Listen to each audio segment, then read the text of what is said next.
I'm Arnau Riera, and I'm the head of the theory division at Qilimanjaro Quantum Tech. Qilimanjaro is a quantum computing company. It's maybe the only one quantum computing company, I could say, in the south of Europe. And we try to build, or we build, analog quantum computers based on superconducting circuits technology.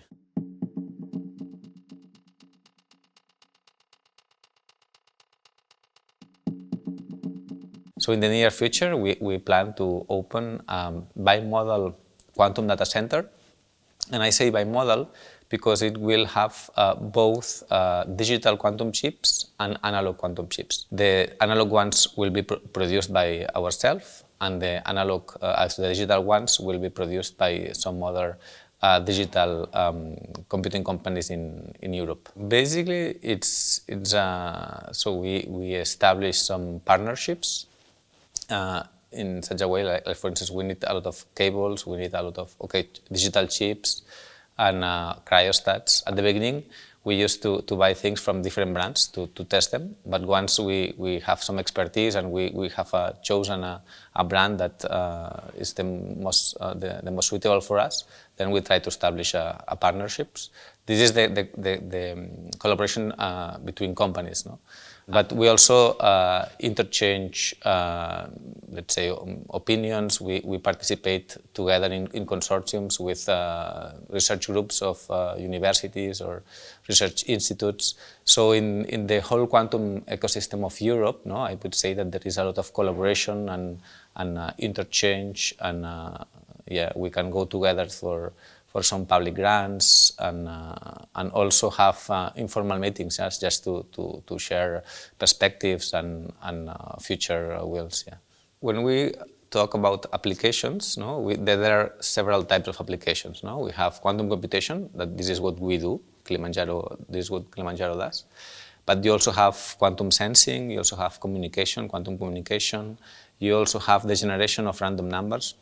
So concerning the quantum computation, I would say that the progress is amazing. No, we have made a huge progress, but I don't think that in the near future we will solve optimization problems.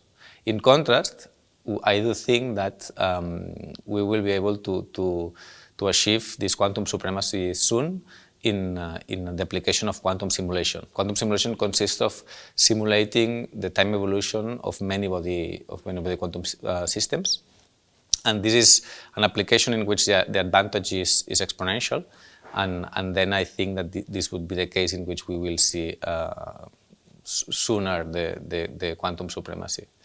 And it's nice also to mention another recent application of quantum computation, that is the quantum artificial intelligence, or the quantum machine learning, in which basically we can combine quantum systems with also classical systems to perform artificial intelligence tasks, like classification tasks or finding patterns, etc. No?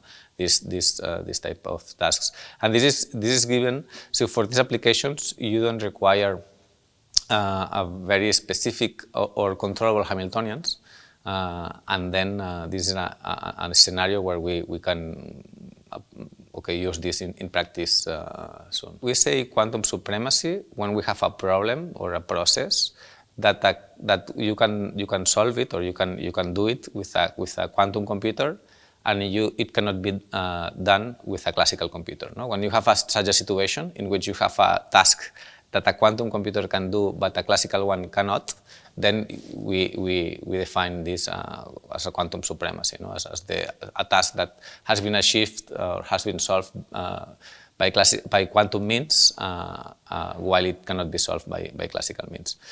And there is a related concept, that is the concept of quantum advantage. That quantum advantage is the situation in which you do something with quantum better than with classical. So better typically means spending less resources. These resources can be time, usually, no? Typically.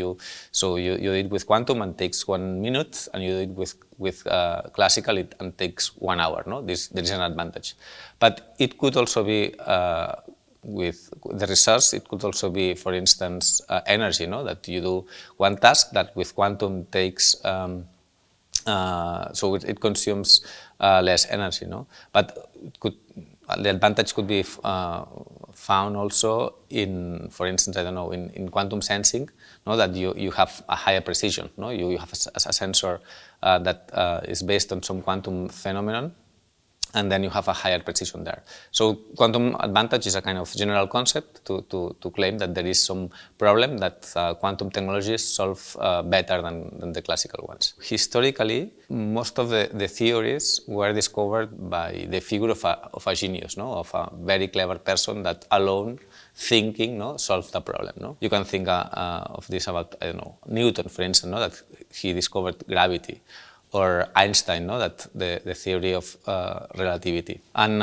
one first observation is that quantum physics is not this type of theory. No? The parents of quantum physics were several people, okay?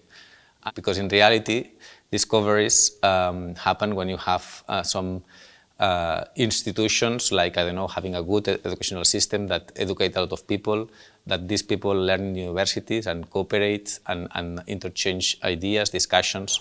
So I think that nowadays science is much more collective. When I started my PhD, no, I decided to do it to do my PhD in quantum information. I never thought that at some point I was going to be working in a quantum computing company producing real quantum computers. That for me, to me, that was a kind of intellectual exercise, no, to see how far we were able to bring, no, and to manipulate the laws of nature to do something useful for the humanity.